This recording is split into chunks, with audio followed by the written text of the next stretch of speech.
Aujourd'hui, nous avons décidé de parler de harcèlement.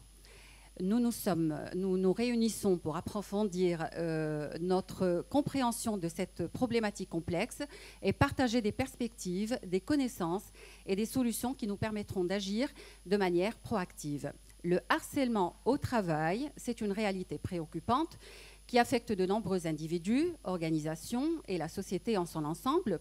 Il engendre des conséquences dévastatrices sur la santé physique et mentale des victimes, la dynamique des équipes, la productivité et même l'économie. Cependant, nous sommes convaincus que le changement est possible et que chaque partie prenante a un rôle essentiel à jouer.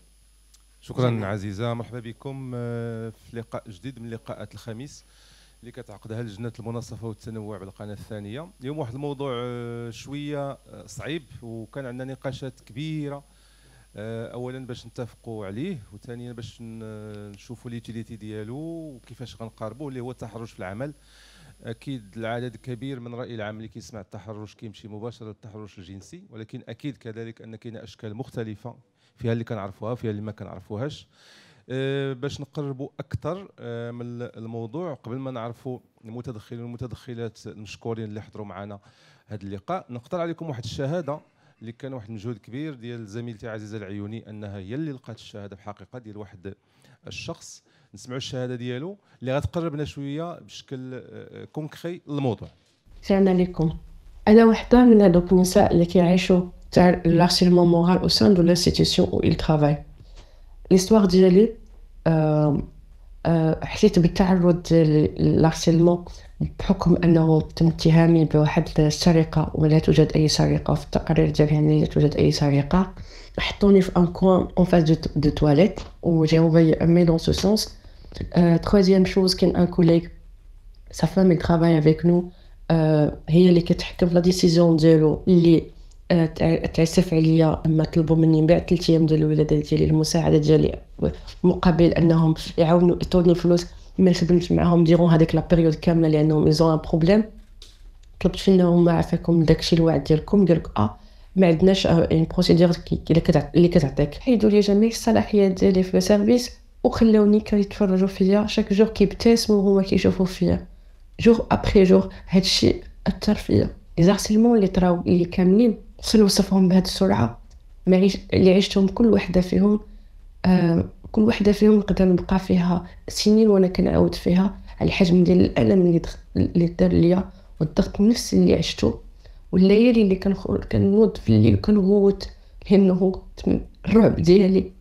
كل مره كيقولوا لي نجيب لك البوليس فعلتي درتي وانا الله شاهد انني ما دايره حتى حاجه في هذا الموضوع. داوني عند واحد السيد جو سي با ديك واحد كيقولوا هما انه اوديتور اكستير مي بوز دي كيسيون. الوغ لو بروبليم سي تكنيك. جو دوموند نرجعوا للتكنيك كيقول لي نو انت مخبيه شي حاجه. جي تروفي كو بلي رابور بليزيور رابور اللي تعاودوا فيهم ناس الاداره اللي قالت لهم اشنو غيكتبوا حتى ظلم. اليوم انا عارفه ان هذه القصه ديالي ماشي انا بوحدي اللي عايشاها، كاينين بزاف الناس كيعيشوها باشكال انواع مختلفه. شحال من واحد عاش هاد الاكسبيريونس ومشى بالانتحار. كونوا على يقين واخا حنا حيين وما كناخذوش الحق ديالنا راه منتحرين يوم من بعد يوم راه غاديين غير اشباح، حيت الا بقينا كلنا ساكتين عمرنا ما غنغيروا الوضع.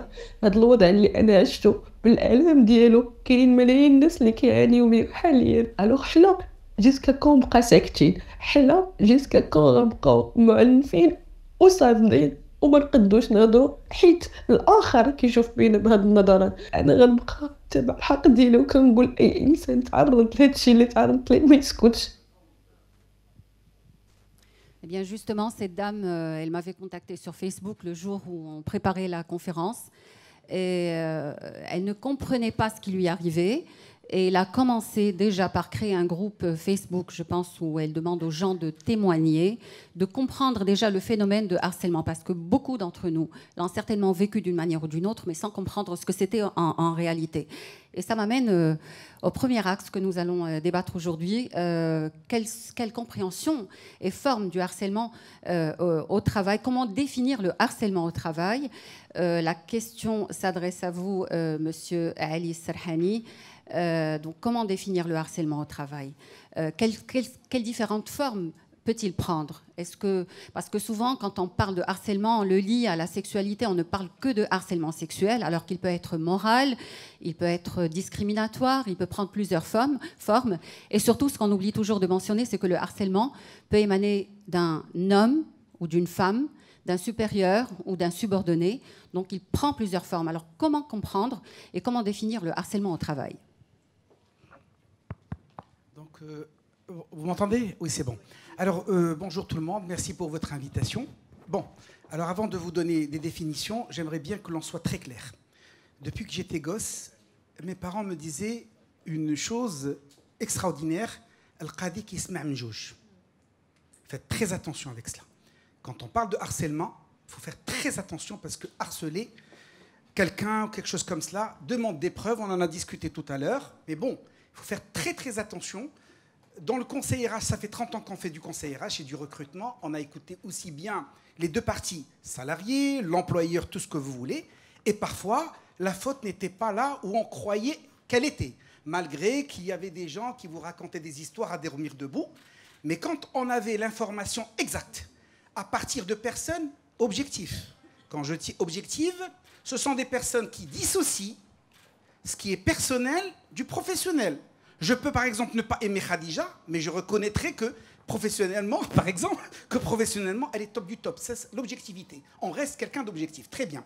Alors, je ne donnerai pas la définition que nous donnera tout à l'heure Myriam. Elle nous a donné une très bonne définition de l'Organisation internationale du travail. Je vous donnerai une définition qui est toute simple. Le harcèlement, c'est toute forme de pression qui se fait de manière répétitive avec un objectif malsain. Regardez la simplicité. Malsain. Il y a toujours cet moyen de pression pour aboutir à certains objectifs malsains. Cet harcèlement peut être moral, comme il peut être sexuel. Sexuel, ça c'est autre chose. Moral, c'est beaucoup plus répétitif. Il y a beaucoup d'harcèlement moral actuellement pour la simple raison que l'emploi est devenu une denrée rare. Par exemple, quand vous me posez la question, je vous dis, prenez-vous en main. Vous êtes quelqu'un de compétent, vous êtes une personne compétente. Cette entreprise ne fait pas l'affaire, allez chercher ailleurs. Or, ça, on pouvait le dire quand les emplois étaient en abondance. Post-Covid, c'est devenu très difficile. Et ce que nous venons d'écouter de madame, comme on dit en marocain, qu'est-ce qu'elle a comme charge, qu'est-ce qu'elle a comme truc, il y a du harcèlement. Alors, je le disais tout à l'heure dans une déclaration, la politique numéro 1, je vais dire, c'est qu'il faut qu'il y ait dans une entreprise ce qu'on appelle une bonne politique RH, une véritable culture d'entreprise. La faute incombe du premier coup à l'employeur. Parce que si vous avez des harceleurs, je dis au cas, si vous avez des gens, c'est des harceleurs. Il est avéré que ce sont des gens qui sont là pour harceler X, Y, Z, pour le foutre à la porte. Par exemple, excusez le terme, le problème est en interne. Pourquoi je vous dis ça? Parce que je vous parle de choses pratiques. Nous conseillons des entreprises en disant, s'il vous plaît, vous n'entendez pas avec cette personne, excusez le terme, je vais être un peu violent dans ma manière de dire les choses, ok, ce salarié, il a été prouvé que c'est un imbécile fini. Comme ça. Quelqu'un de stupide, quelqu'un dont personne n'aime. Vous voulez vous en débarrasser. كيقولوا فاس العداوه ثابته والصوا بيكون في البيضاوه كيقولوا حسن كيقولوا المحبه ثابته والصوا بيكون يعني ça veut dire quoi? Il y a l'art et la manière, il y a la culture de l'entreprise. Vous me dites de m'arrêter parce que je m'arrête pas moi, hein. D'accord? Je vais bientôt vous arrêter. Ouais, d'accord. Donc ça veut dire quoi? Monsieur, madame, voilà ce que prévoit la loi. الله يخليك كيف كيقولوا بالعربيه تلاقينا خوت نتفرقوا خوت. On arrête les frais, on vous paye vos droits devant monsieur l'inspecteur du travail, devant messieurs ou la mesdames les délégués du personnel s'ils existent. Et on reste très professionnel. Ça nous coûte ce que ça peut nous coûter. Je ne sais pas ce que... C'était monsieur Churchill qui disait que si l'éducation coûtait beaucoup d'argent, je ne sais pas ce que l'ignorance pouvait coûter. Donc moi je dis, si ça vous coûte beaucoup de vous remercier une personne donnée, ben imaginez ce que ça va vous coûter si vous la gardez, et surtout si c'est une personne toxique. Donc je reviens à ce que je disais tout à l'heure et je vais me taire. Règle numéro 1, s'il vous plaît, le qadi qui se met mijouche. Quand ce harcèlement a un caractère discriminatoire, on parle aussi de harcèlement fondé sur le genre, sur le handicap, sur la race, sur la couleur de peau, sur le port du voile, sur une différence quelconque. Donc comment aussi on peut le gérer? Alors, comment le gérer? Alors, je vais vous dire une chose. Déjà, si vous avez ça en entreprise, harcèlement discriminatoire ou quelque chose comme ça, bon, c'est pas une entreprise dans laquelle vous devez rester. Je vais parler, toi tu peux le dire parce que c'est pas toi qui vis ça. La plupart 90% des entreprises marocaines sont des TPE. Je dirais pas Bouchkara, parce que je sais ce que c'est que la montée de Bouchkara. Parce que cette mentalité remonte à des siècles et des siècles. الفيوداليه باللغه العربيه كيقولوا الاقطاع. انا هو الباترون ديالي الشركه خدام عندي tout ce que vous voulez, on sait ce que c'est. حنا عايشين في واحد اللي هكذاك. Gérer cette situation, mais vous posez la question suivante. Depuis quand je subis cela? Si c'est depuis des années, 10 ans ou 12 ans, on va finir par comme cette personne qu'on a écoutée.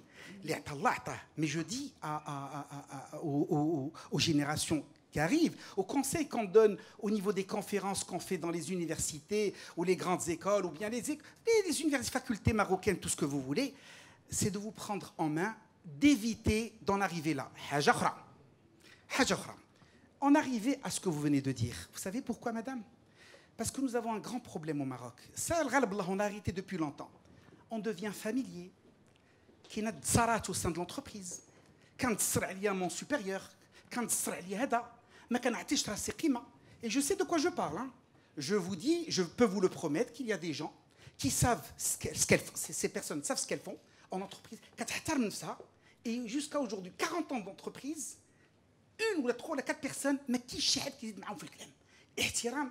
باغ كونت لي زوتر اللي عارفينهم عندهم غارقين كريديات غارقين مشاكل غارقين هذاك الشيء كيبقى كيف كيقولوا الحوايج الصغير كيبقى هذا الشيء قضيه ديال الاخلاق وهذه الاخلاق خاصنا نتعلموها ونعلموها لوليداتنا يعني ان احترم نفسك يحترمك الغير وجمع غير هذا الشيء اللي قلتي السي السرحاني هذا التحرش المعنوي عنده اشكال مختلفه كيفاش ممكن باختصار نفرقوا ما بين هذا التحرش الجنسي وهذا والتحرش المعنوي كونكريتمون دابا انا خدام مع عزيزه ياك عزيزه سي مون سوبيريور لا ناتور الخدمه ديالنا كتفرض بانه كنخرج ماشي خرجت مع 6 د العشيه وغنطفي التليفون عزيزه ما تعيط ليا شمال لا ناتور الخدمه ديالي اون طونك جورناليست سيكو عزيزه من حقها تعيط ليا مع 9 مع 10 د الليل مع 1 د الليل 2 د الصباح شعل العافيه الارهاب برا لداخل الروينه وهذا سي مون طرافاي لا ناتور دو مون طرافاي كتفرض عليا انه نخدم 24 sur 24 واش من حقي نقول لا عزيزه مورا 21 ما تعيطيليش ما تصيفطيش واتساب ما تصيفطيش اس ام اس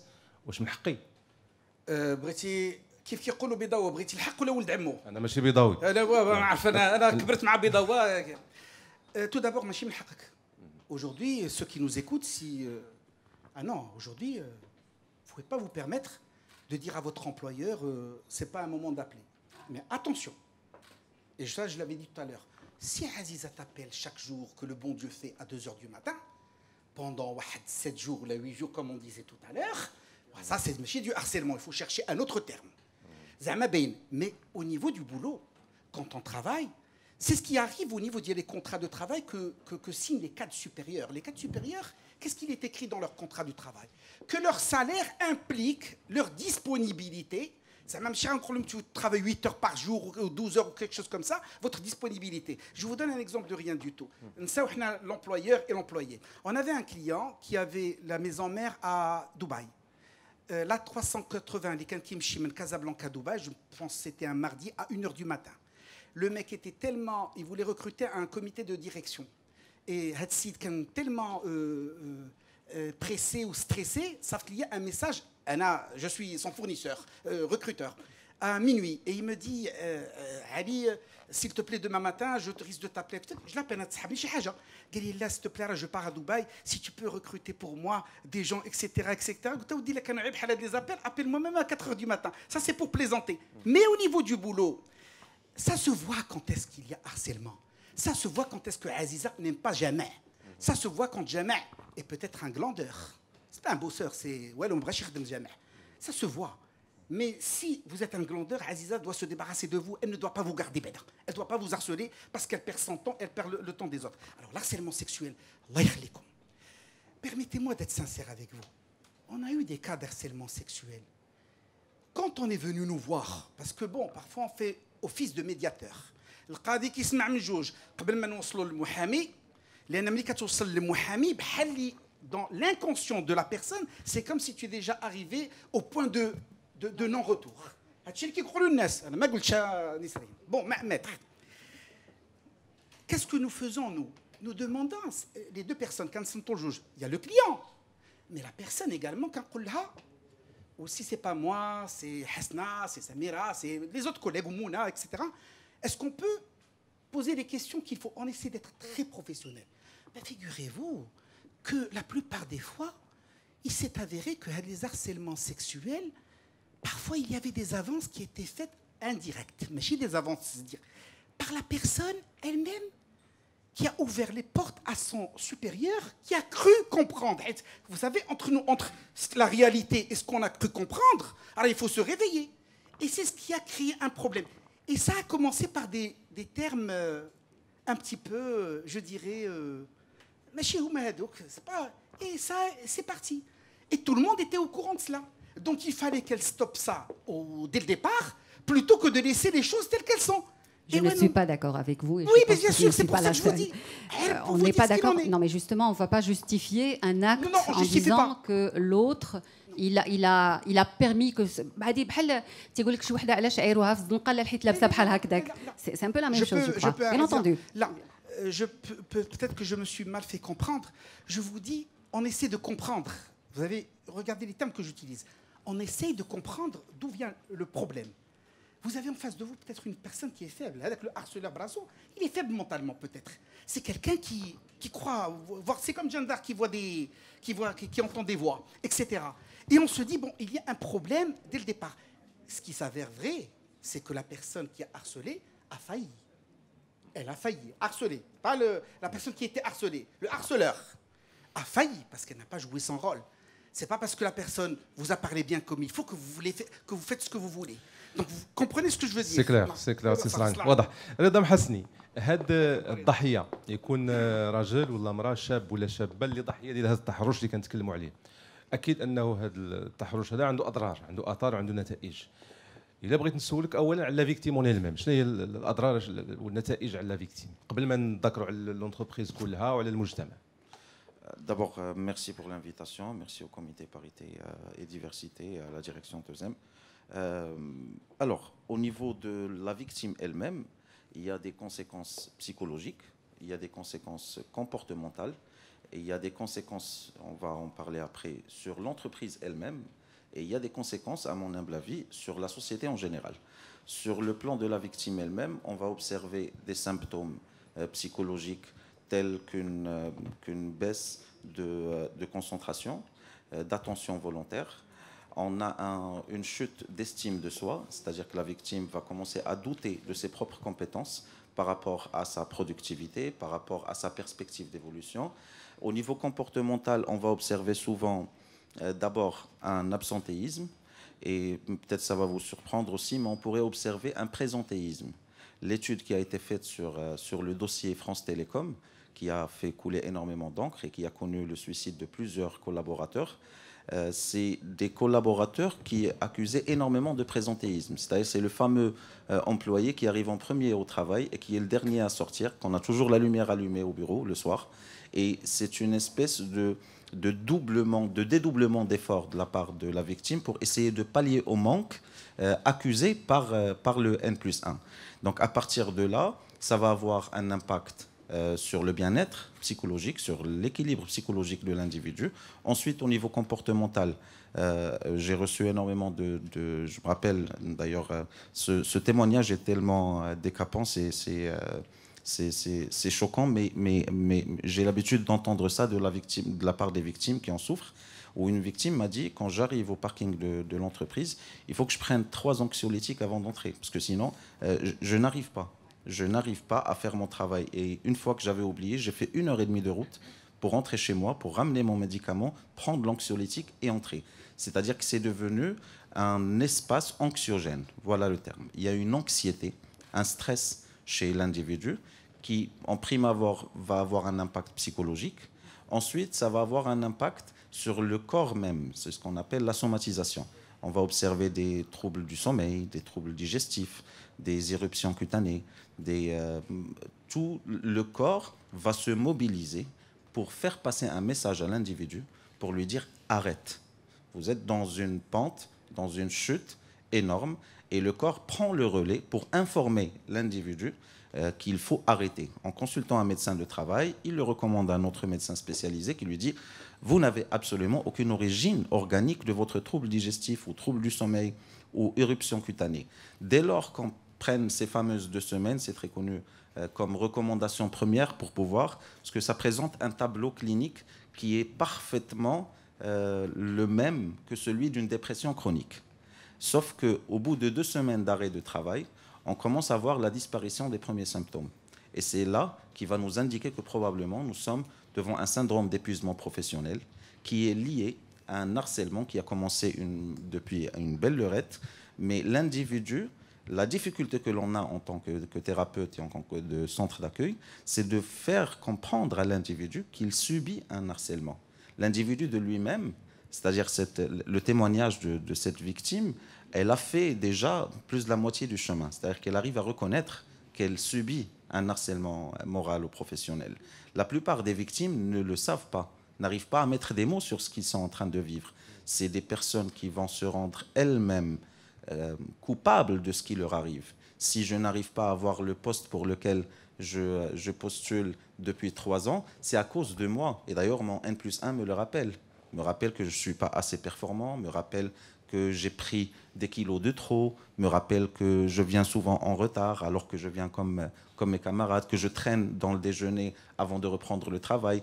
Et donc, cette prise de conscience en prime abord, que l'individu arrive à comprendre qu'il est dans une dynamique d'harcèlement. C'est ça l'enjeu premier. Ensuite, j'aimerais dire que, bon, en préparant l'intervention, j'ai dû voir des chiffres aussi au niveau des pays qui en ont, comme la France, par exemple, et il paraît que pas plus que 5% des cas d'harcèlement moral arrivent au tribunal. C'est-à-dire cette question-là de judiciariser l'harcèlement moral, même dans une société qui le reconnaît depuis 1994, n'est pas quelque chose de quotidien. Il y a une difficulté énorme dans la judiciarisation. L'individu qui va quand même, un procès qui va prendre 1 année, 2, 3, va engloutir l'individu.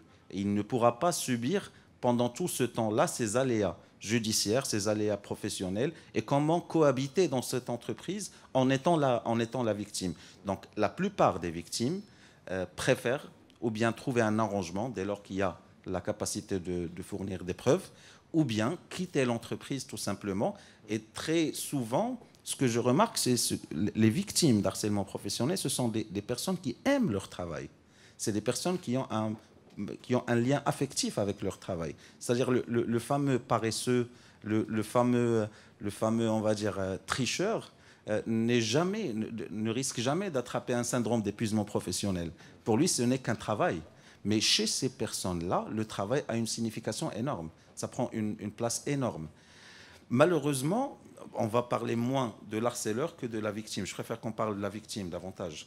Mais l'harceleur, souvent, c'est quelqu'un qui voit dans la victime une menace pour son poste, une menace pour son pouvoir, une menace pour l'évolution de cette entreprise. Et on va dire, il va commencer à créer des petits obstacles à l'évolution professionnelle de l'individu. À partir de ce moment-là, où on dit que chez nous, il n'y a pas de texte de loi clairement qui parle de harcèlement professionnel. Il y a des jurisprudences. En préparant, j'en ai trouvé 2 à Rabat. Mais comment arriver au tribunal et avec on nous dit que la jarimata illa bi wujud nas. Il n'y a pas de crime sauf s'il y a un texte qui le stipule et qui explique voilà ce qu'on pourrait considérer comme un harcèlement moral. Donc arriver chez le qadi et qu'il écoute les 2, ça demande encore du temps chez nous. قبل ما نوصلوا للقاضي قول لي رضا الى عرفنا لي زامباكت هاو مع لا بيرسون لا فيكتيم الضحيه ديال الارسيلمون مورال بروفيسيونيل parfois sexuel. شنو هو l'impact على l'entreprise على l'environnement ديالو? Alors d'abord c'est un environnement qui devient toxique. C'est un environnement qui devient malsain. Il est important aussi de signaler que le harcèlement est un trouble contagieux. C'est-à-dire que si un supérieur s'amuse à faire des remarques désobligeantes sur le corps d'une collaboratrice ou sur sa performance ou sur un certain nombre de camarades qui n'ont pas forcément de pouvoir sur le collaborateur, vont pouvoir mimer le supérieur comme une manière de s'y rapprocher, comme une manière d'être dans ses grâces. Et à partir de là, ça installe un environnement de violence. Et bien entendu, ça a un impact direct sur la rentabilité et la productivité de l'entreprise, sur le premier plan. Sur le second plan, il y a ce qu'on appelle la réputation de l'entreprise.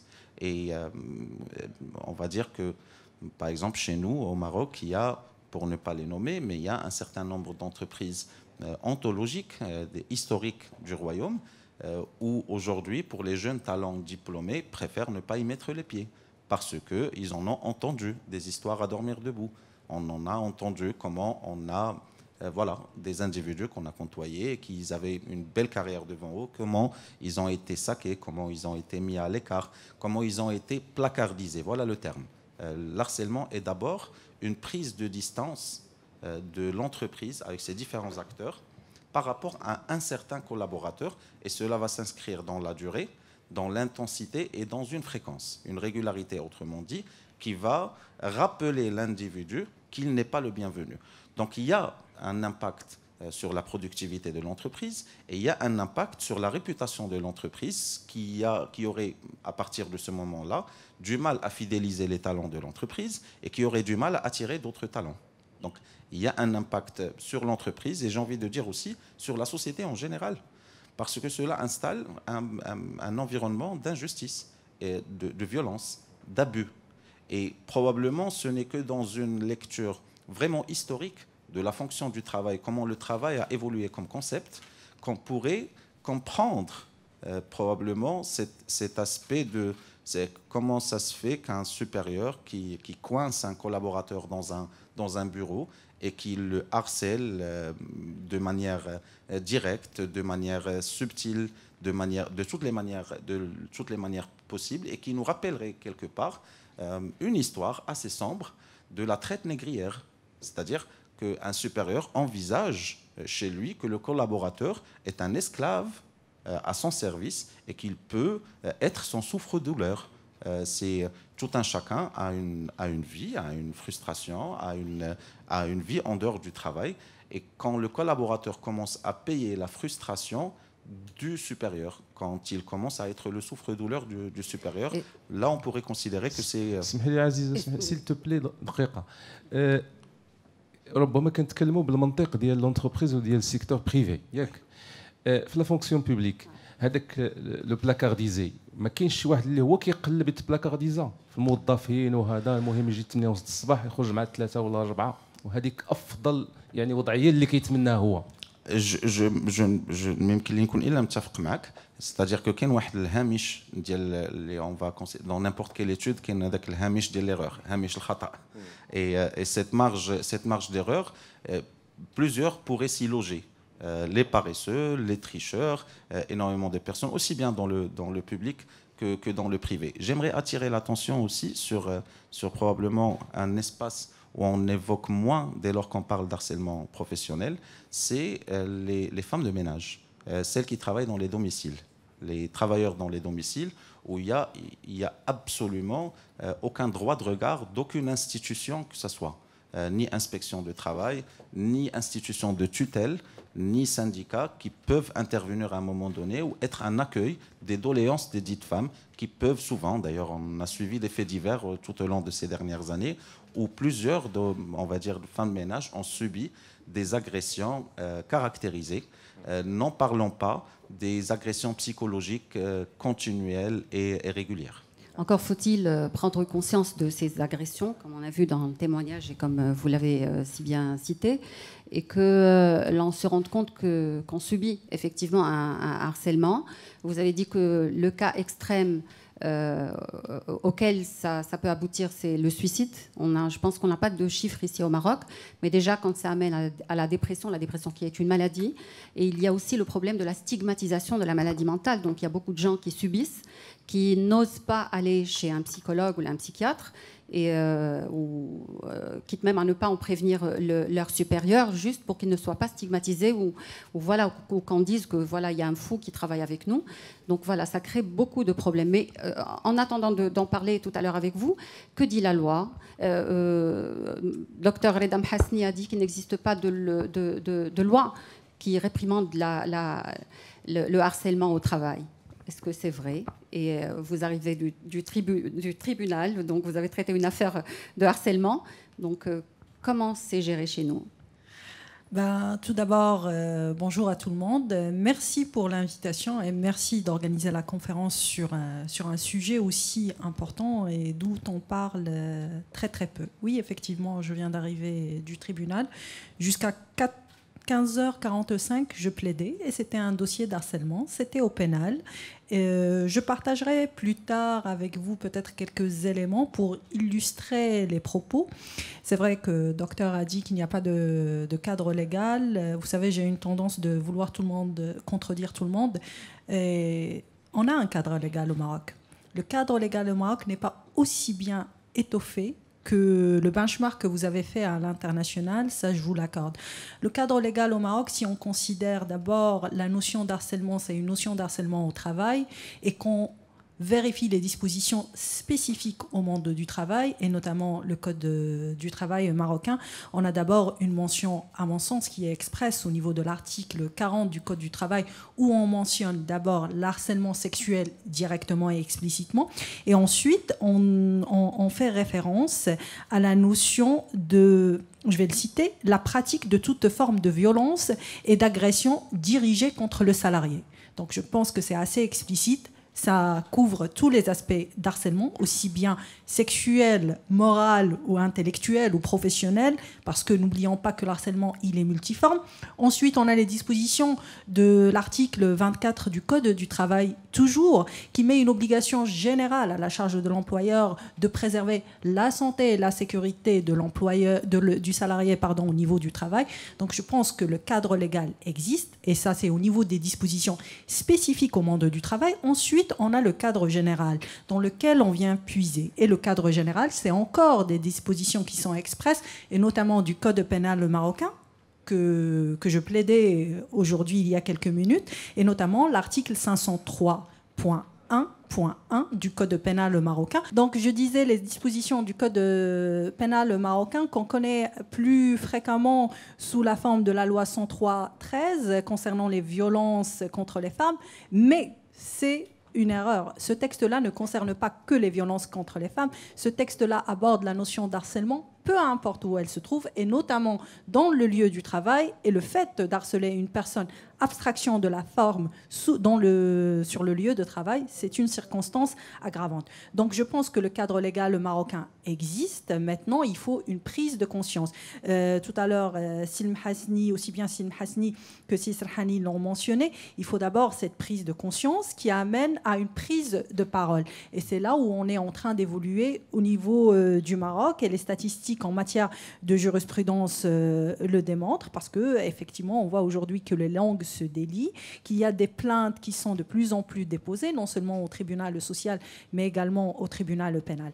En revanche, le bémol, c'est que le cadre législatif marocain n'est pas aussi évolué que le serait certaines législations dans d'autres pays. Je ne voudrais pas en faire la publicité parce que moi, je suis extrêmement fière de notre Maroc et de nos textes. Donc, je ne voudrais pas faire l'apologie d'autres textes de loi, mais on gagnerait à améliorer le cadre législatif marocain en définissant, par exemple, la notion d'harcèlement, en précisant la notion de répétition, qui est une notion clé, et en incitant sur les notions de conséquences et l'effet qui est recherché, et aussi en mettant l'accent sur le fait que l'intention du harceleur, je sais que tout à l'heure vous vouliez mettre la lumière sur la victime, mais il ne faut pas oublier que dans la notion d'harcèlement, il y a la victime, mais il y a le harceleur également. Il faut insister au Maroc que la notion d'intention de l'harceleur importe peu. Et ça, on gagnerait à ce que ça soit précisé de façon explicite. Ou si on gagnerait également à préciser c'est quoi les conséquences en termes de dédommagement. Parce qu'aujourd'hui, on privilégie souvent la voie pénale, parce que la voie pénale, ça permet à la victime de se constituer partie civile, d'espérer obtenir un dédommagement qui n'est pas limité, par exemple, par le barème qui est prévu par le Code du travail marocain. Et quels sont les droits des victimes, en fait? Parce que, comme vous l'avez mentionné, beaucoup de personnes subissent le harcèlement au travail, mais elles ne déposent pas plainte. Donc, par peur de représailles ou autre, ou parce que par incompréhension des fois, parce qu'elles ne se rendent pas compte que c'est du harcèlement, mais quand elles le font, comme a dit M. Serhani tout à l'heure, c'est un point de non-retour. Donc, quels sont leurs droits? Est-ce que ces personnes-là, est-ce qu'elles sont protégées? Est-ce qu'elles peuvent retourner dans le lieu de travail après avoir déposé plainte? Donc, qu'est-ce qui se fait chez nous? Alors, c'est une excellente question et c'est l'une des questions sur lesquelles on gagnerait à peaufiner le cadre législatif marocain pour ne pas seulement attendre l'évolution de la jurisprudence et le fait d'avoir des principes doctrinaux jurisprudentiels qui en ressortent. Vous savez, pour arriver à la prise de parole, il faut passer par la prise de conscience. Et c'est pour ça que j'aime bien ce que vous avez écrit, dialoguer, agir, prévenir. Moi, je dis souvent informer, former et ensuite sanctionner. Donc, il faut d'abord investir dans ce travail de sensibilisation, de prise de conscience pour que démystifier d'abord la notion et ensuite expliquer aux parties quels sont leurs droits. Quels sont leurs droits, mais en toute responsabilité, parce qu'il est absolument primordial que l'on soit tous responsables de nos actes. Et Serhani l'a mentionné tout à l'heure, il a dit qu'il faut écouter des deux parties. Nous, en droit, ça obéit à une logique qui est infaillible, c'est le principe du contradictoire. Le principe du contradictoire suppose d'écouter, d'entendre les deux parties pour pouvoir démystifier le vrai du faux, mais pas seulement les deux parties. Et je vais arriver à votre question, je ne fais pas un faux sujet. Il faut aussi protéger les témoins parce qu'on est dans un contexte où il y a les whistleblowers, les lanceurs d'alerte. Et pourquoi? Et là, je vais y arriver. Ce qui est prévu, vous savez ce que prévoit la loi. Ce que prévoit la loi, les voies de recours, ils sont assez normaux, c'est assez banal. Vous avez la possibilité d'abord, si vous ne voulez pas escalader, d'abord de vous adresser directement à votre employeur, que ce soit oralement ou par écrit. Moi, je conseille toujours de documenter parce que les paroles s'envolent, l'écrit reste. Ensuite, vous pouvez les mobiliser, les institutions au sein de l'entreprise, que ce soit l'institution des délégués du personnel, des syndicats, le comité d'entreprise, pour qu'ils viennent à l'appui du salarié ou même du supposé harceleur. N'oublions pas la présomption d'innocence. Ensuite, on peut aussi saisir des institutions qui sont externes à l'entreprise, qu'il s'agisse d'inspection de travail. Et en dernier recours, si on ne parvient pas à aboutir le résultat escompté, à ce moment-là, on saisit le tribunal. Et là, on a le choix entre le tribunal social, en France les prud'hommes, ou le tribunal pénal. Et c'est deux textes de loi qui sont différents. La notion clé dans une démarche ou dans une autre, c'est l'élément de preuve. C'est l'élément de preuve qui est important à avoir. Et tant mieux, parce que ça permet justement de démystifier le vrai du faux. Maintenant, comme on vit dans une société où l'approche RSE ou les principes ESG, si vous êtes anglo-saxon, qui sont de plus en plus forts dans notre société, et aussi la présence de multinationales, c'est qu'on a aussi, en plus de l'arsenal légal, on a des mesures qui sont internes aux sociétés, les codes of conduct, les chartes éthiques, déontologiques, qui sont transposées au niveau de toutes les sociétés du groupe. Généralement, on a des speak-up, on a des départements éthiques et compliance, conformité, qui permettent justement non seulement aux lanceurs d'alerte, non seulement à la victime de bénéficier de l'anonymat, de la protection, des non-représailles. On a des cadres législatifs à peu près au niveau de toutes les législations internationales, en France, Wasserman, Sapin, partout dans le monde, de l'Union européenne, de l'OMT. Maintenant, il est question d'adopter cela au Maroc. Cela ne veut pas dire que ça n'existe pas, parce que même au sein d'entreprises marocaines, c'est une prise de conscience qui existe. Il y a des labels RSE, de la CGM et d'autres institutions. Donc, il y a des mesures les mesures existent. Maintenant, il faut la prise de conscience. Il faut bien les activer parce que c'est très important de savoir les activer. Et il faut surtout documenter la preuve. Et la sensibilisation aussi. Quand vous avez parlé des lanceurs d'alerte, je il y a le concept. Encore faut-il le comprendre déjà et que, je ne sais pas, on va en parler peut-être avec vous, et qu'il faut qu'il y ait des formations ou des workshops ou qu'on puisse définir au sein de l'entreprise ce qu'est réellement un harcèlement et que les gens prennent conscience que, voilà, si jamais ils subissent un acte du genre, ils lancent l'alerte. Quand les gens ne savent pas, ils ne peuvent pas le faire. Absolument, ça passe toujours par la prise de conscience. Il ne peut pas y avoir d'action s'il n'y a pas de prise de conscience. La sensibilisation est une notion clé. L'éducation est une notion clé. C'est là où on enclenche la marche.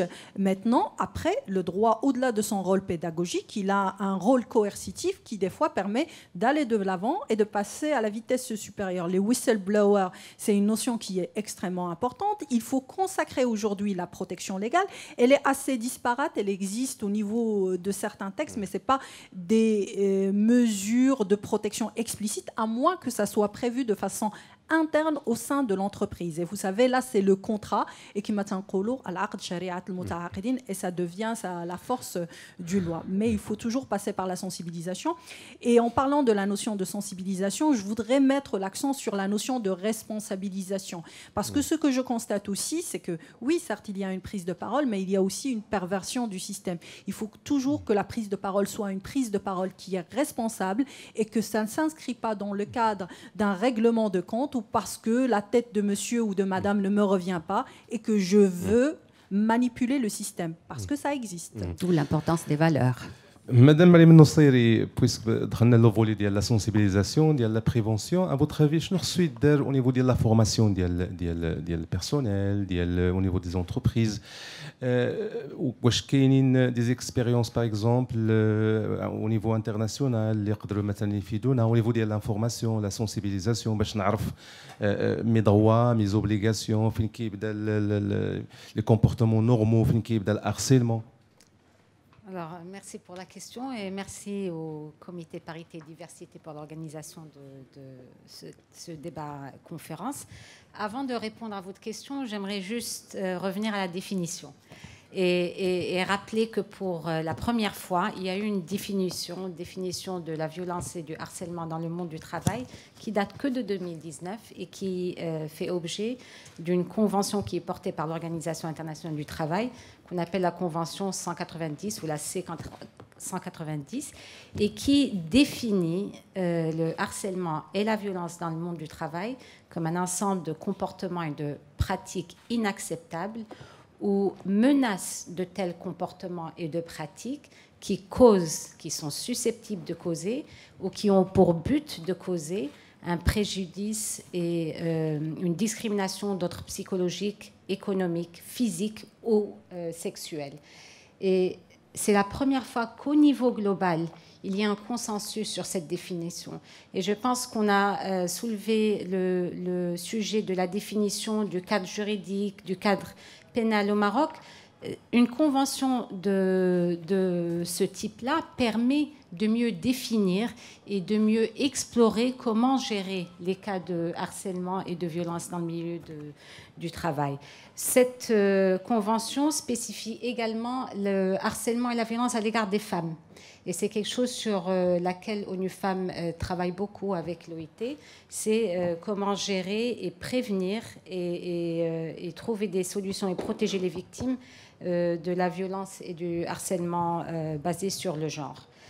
Par rapport à votre question, oui, il y a plusieurs recommandations qui sont émises pour cadrer, gérer, prévenir la violence et le harcèlement dans le monde du travail.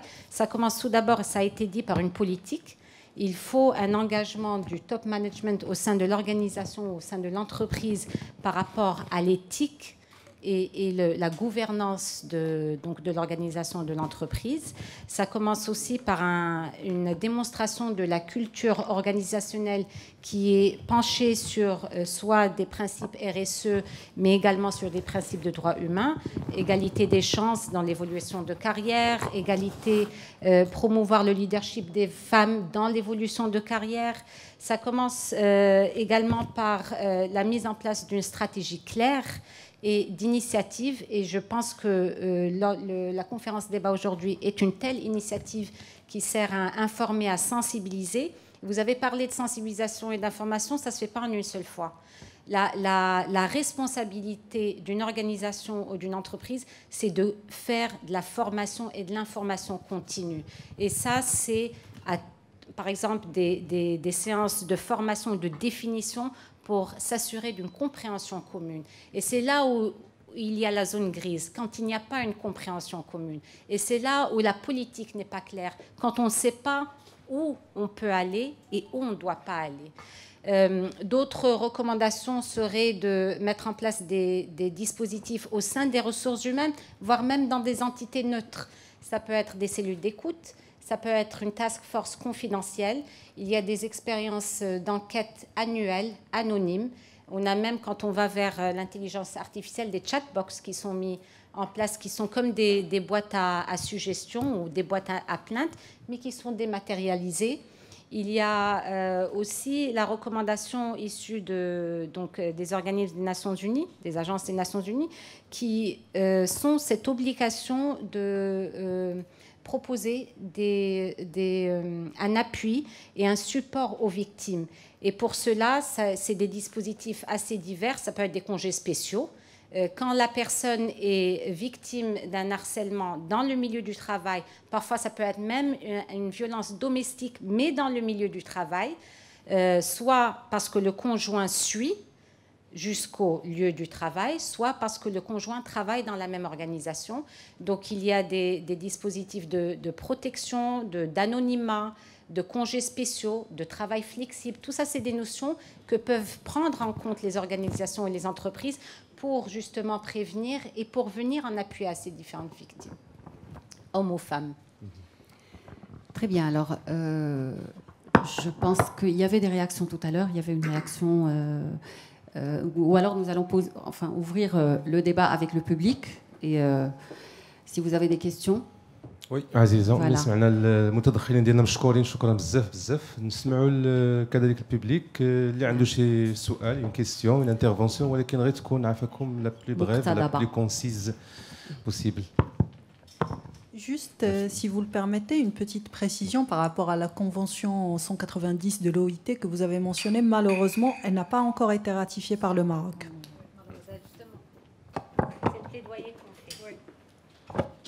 Merci beaucoup. Voilà, je vous remercie pour cette excellente conférence sur un sujet captivant, effectivement. Je suis psychologue et je rencontre pas mal, en fait, de phénomènes de personnes touchées par le harcèlement. Je dirais que c'est plutôt courant, selon les différentes formes de harcèlement. La question, enfin, il y a multiples, c'est un sujet vaste, on l'a vu, qui concerne le top management avec la question de la politique d'une entreprise, les orientations.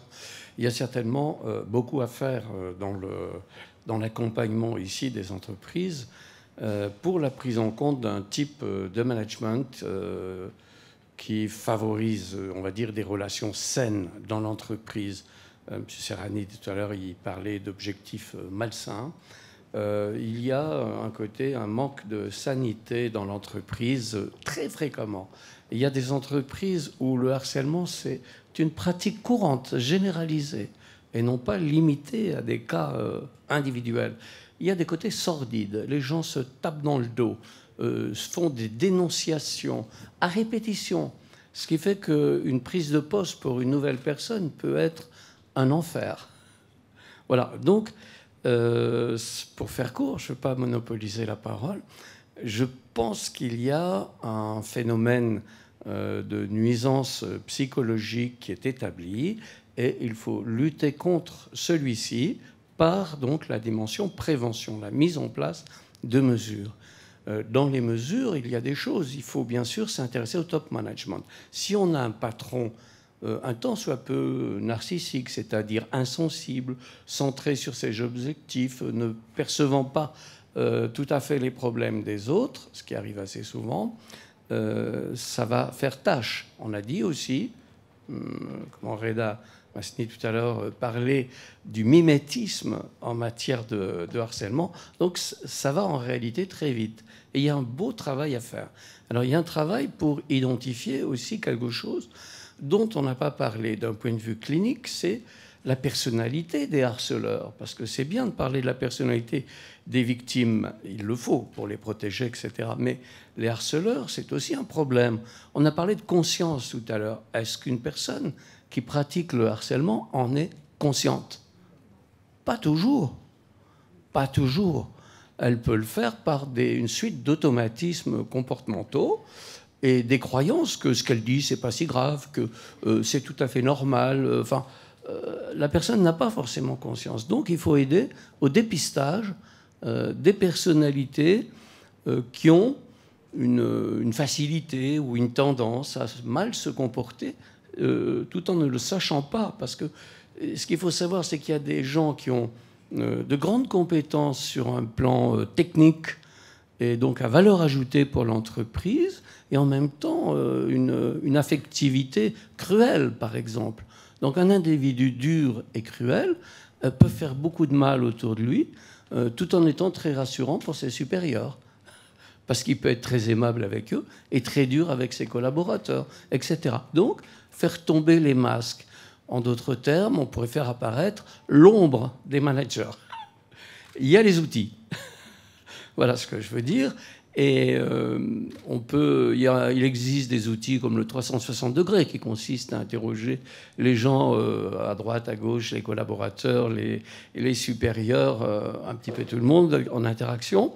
Avec un questionnaire simple, on va obtenir des profils.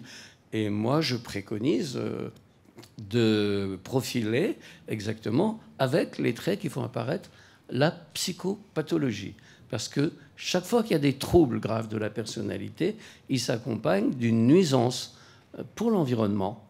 Et généralement, ce n'est pas conscient, c'est âprement défendu par la personne. Elle se sent forte comme elle est, mais en réalité, elle fait du mal. Et donc après, qu'est-ce qu'il faut faire? Eh bien, il faut à nouveau dialoguer, agir, prévenir, enfin informer, former toutes ces personnes pour les faire évoluer. Voilà, merci à vous. شكرا. مساء الخير الجميع. واخا الدكتور طارق زهير ممثل المجلس الوطني لحقوق الإنسان ومحامي بهيئة الدار البيضاء واستاذ جامعي بكلية الحقوق الحسن الثاني وعضو مجلس هيئة المحامين بالدار البيضاء. شكرا سيدي جمال. أنا سوف أتكلم بالعربية لأن بان لي الحوار أنه بيلانغ عربية فرنسية سول لا باريتي لينغويستيك.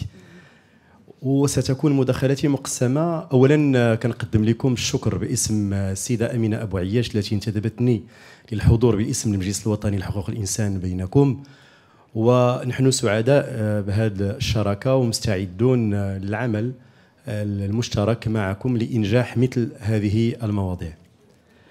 فمن الناحية العملية هناك 3 مستويات: مستوى الضحية، ومستوى الفاعل، ومستوى تأثير الفعل على الوسط والمجتمع. لماذا أقول هذا؟ لأن من الناحية التشريعية على أعلى مستوى الدستور المغربي ينص في المادة 31 على شيء جد مهم، وهو الحق في الكرامة.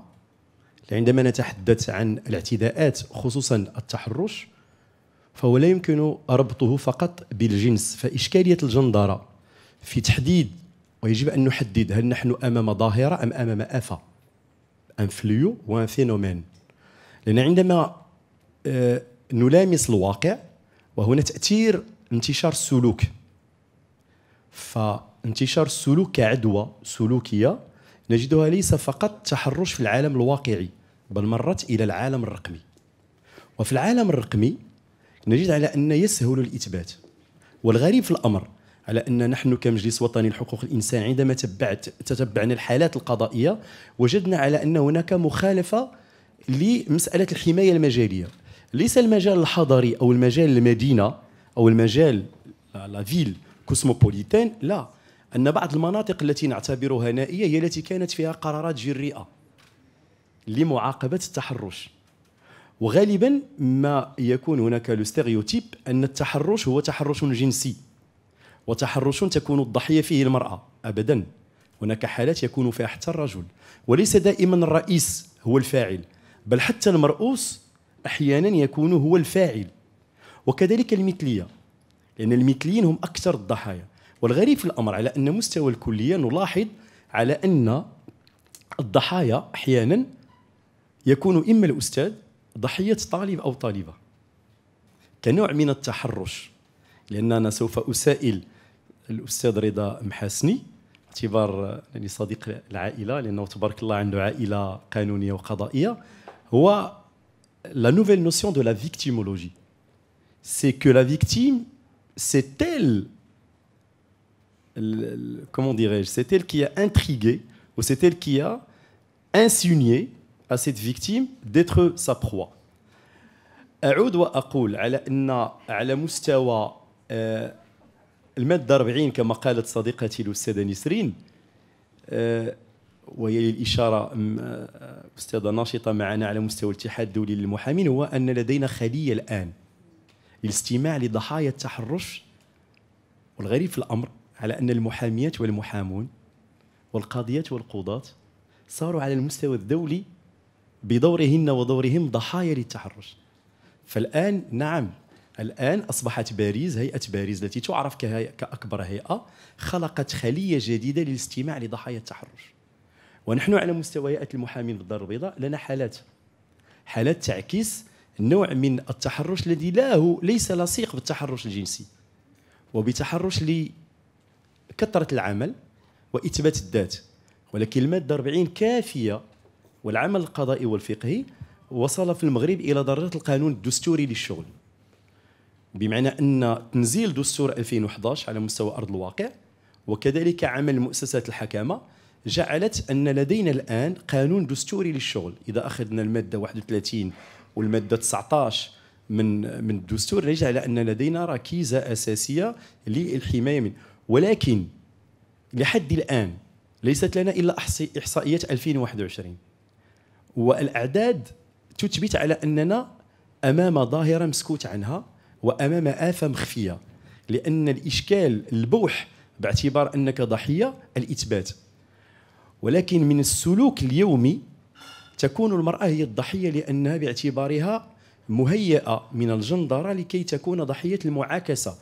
لأن عندما نرجع إلى النص، وهنا أريد أن أفتح نقاشا حول جودة النص القانوني، لأن جودة النص القانوني واللغة المستعملة في النص القانوني هي التي تترك مجالا للتأويلات وتكون فرملة لتطبيق الفعال للنص القانوني.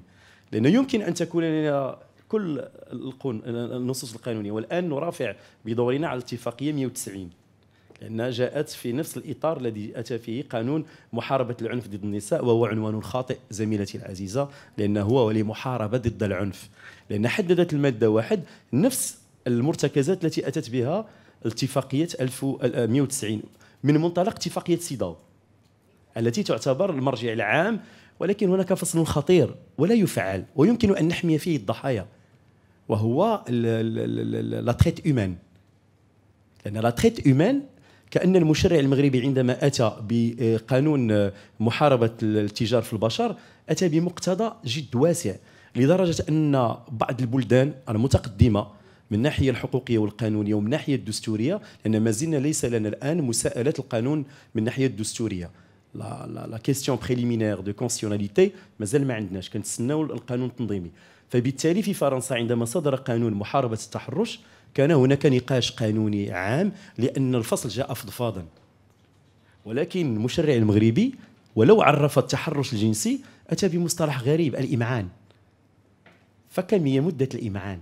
بمعنى أننا نعطي من الناحية العملية مخارج ومسالك، كأن العقلية التي حررت ذلك النص هي عقلية ذكورية، عقلية تدعي على أن دائما من سوف يتعرض للتحرش هي امرأة. فالتمعن تحت المقصود بالتمعن من اللغة العربية واش لنا كنقولوا النظرة الأولى لك والثانية عليك والثالثة عليك، وهذيك النظرة الأولى شحال عنده فيها شحال، ولكن كاين المعاكسة. الغريب في الأمر وكما قال الأخ علي السرحاني هو لي ريبريزاي جوديسيير. ولكن مع كامل الأسف جاء التنظيم القضائي الجديد وأتى بمقتضى جد مهم.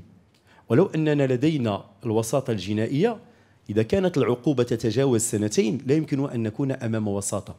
فعندما أذهب أمام القاضي يكون هناك لو فاز كاسي، فيمكن أن أفقد الشغل ويمكن أن أفقد حتى سمعتي في سوق العمل. وما أخشاه هو الآن هما الانتقام الإجرائي الإداري الذي يتم عبر ما نسميه لي ليتر دو ريكومونداسيون. هذا المتحرش ولا المتحرش به؟ لا، المتحرش به الذي كان ضحية، لأن يمكن أن أصل إلى مستوى، لأن المادة 40 تحت مع نقاش مع زميلتي العزيزة ماذا تعطينا؟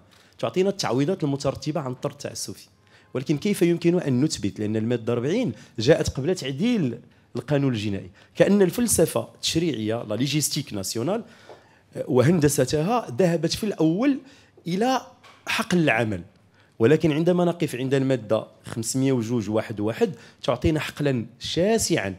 هل يمكن أن نتصور التحرش حتى في الأماكن الخاصة؟ وشكرا. شكرا على المداخلة القيمة. شكرا أستاذ زهير. Bonsoir, salam alaikum. Boshra Serok, je suis expert psychosocial. Je suis spécialisée dans les traumas sexuels, la traite des êtres humains. Je me lève. D'accord.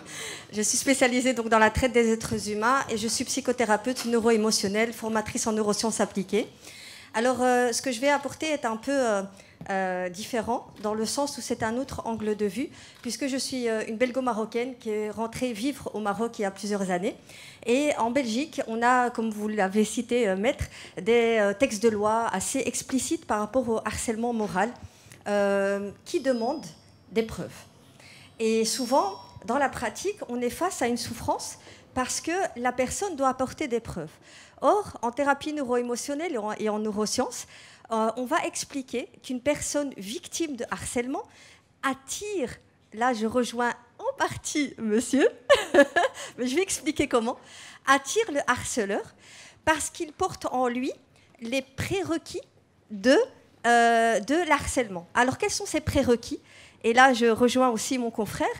Le prérequis du harcèlement est un manque d'estime de soi, ce qu'on appelle la blessure d'humiliation, qui remonte à l'enfance. Et dans tous les cas que j'ai traités, je remarque que la personne, elle a la blessure d'humiliation, un manque d'estime de soi, qui fait qu'elle porte en elle une peur qui attire, qui encourage un harceleur qui lui-même est une personne qui a une pathologie, généralement des pervers narcissiques. Je vais vous citer un exemple que j'ai pris en charge à Tanger d'une grande entreprise, qui est un pervers narcissique, ou en tout cas un manipulateur, parce qu'on ne va pas mettre tout le monde dans la case pervers narcissique, c'est devenu la mode. On va dire manipulateur. Un harceleur est quelqu'un qui est, par définition, très intelligent. Il est intelligent. Et par son intelligence, il ne va pas laisser de preuves. Donc on est dans un cercle vicieux, juridique, qui est compliqué. Et on a en face de nous cette victime qui est en souffrance extrême. Alors des suicides, j'en ai assisté énormément en Belgique, surtout au niveau des forces de l'ordre. Ça peut être au niveau du gouvernement, au niveau de la fonction publique, au niveau de n'importe quelle des assistantes sociales et tout ça. Et ici, c'est vrai qu'il y a des cas de suicide, mais il y a des cas d'extrême souffrance. Je vais vous citer le cas, pour ne pas être trop longue, de Tanger. Donc moi, je viens de Tanger. Et à Tanger, il y a une dame qui vient me consulter, qui est en grand burn-out, souffrance, elle ne dort plus, palpitations, elle n'arrive plus à s'occuper de sa petite famille. Et elle me raconte l'histoire, et moi je détecte directement du harcèlement moral, même au sens juridique du terme. Je ne peux rien faire parce qu'il n'y a aucune preuve. Donc je travaille avec elle son estime de soi. Résultat des courses, donc c'était son manager. Résultat, la personne, au bout de quelques séances, arrive à monter son estime de soi et n'a plus d'impact. Le harceleur, son manager n'a plus d'impact sur lui. Qu'est-ce qui se passe ? Il s'attaque à une autre personne. Cette autre personne, très bien conseillée par ma patiente, vient me voir également. Ça va très bien aussi pour elle au bout de quelques séances. Et une troisième personne vient de la même société. Ce qui se passe, c'est que le manager en question a démissionné et est tombé en maladie parce qu'il n'arrivait plus à trouver de victimes. Ce que je veux dire par mon intervention, c'est que même avec des textes de loi très développés, c'est difficile, et je pense que Maître est d'accord avec moi, c'est difficile d'apporter des preuves concrètes d'harcèlement moral.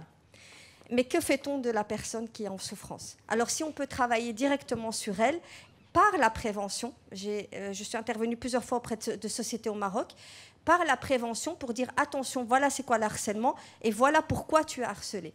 Et je pense que là, il y aurait beaucoup de travail à faire et beaucoup d'améliorations. Merci beaucoup. Une question, Ila Smahti Jama, à laquelle je voudrais que l'on réponde dans un moment avec vous, Monsieur Mhasni. Justement, est-ce que la prise en charge psychologique peut être une voie de recours dans l'absence de texte de loi clair ou quand la victime a peur d'aller voir un avocat ou de déposer plainte? Donc, est-ce que vraiment cette prise en charge psychologique dont vous avez parlé vous-même et Madame, peut être efficace, peut aider à ce que ce que ne soit plus victime. إذا سمحتي رضا خلينا نسمعوا عزيزة نسمعوا les interventions كاملين après qu'on les réponses. Toutes les madame. Alors, merci pour vos interventions. Je m'appelle Sofia Khansa Bentami. Je suis enseignante en technique de communication, également coach. Je suis thérapeute du rire et je pratique ce qu'on appelle la psychologie positive. Donc, moi, je vais parler de mon domaine, de la communication et principalement de la communication positive. Tout à l'heure, vous avez parlé du harcèlement, de la communication violente. En fait, une des pratiques les plus courantes au travail en termes de harcèlement, c'est ce qu'on appelle la communication violente. Donc les fausses promesses, les menaces, les humiliations, donc la malveillance en propos. Donc la communication, c'est pas seulement le verbal comme on le sait, c'est aussi les agissements, suluk. Donc c'est vraiment ce qui est très courant.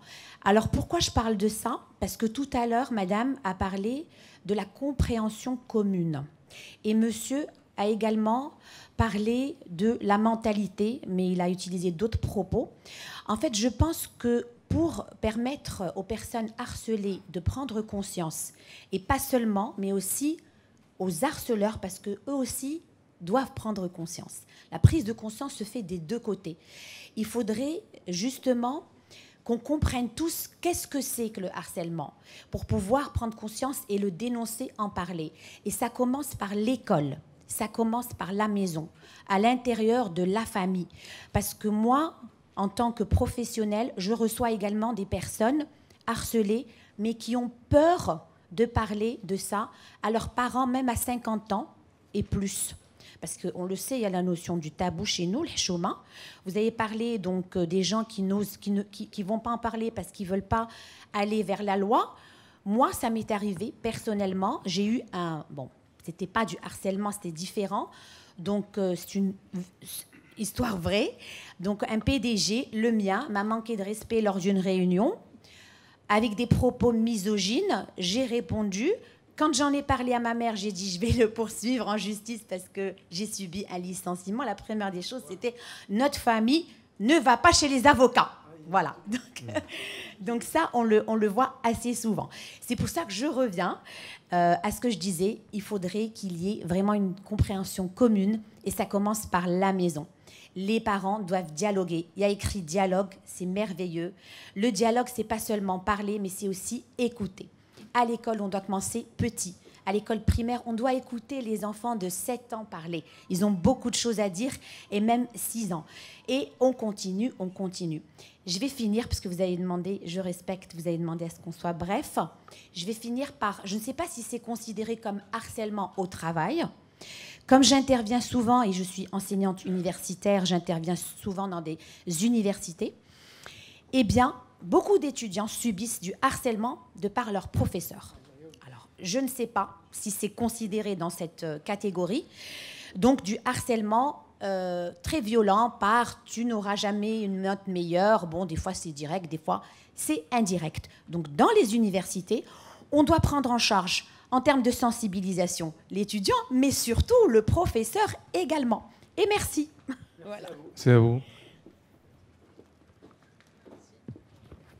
Merci. Alors, j'ai une petite question, en fait, je suis interpellée par le fait que la société n'est pas prise en compte, vu que c'est...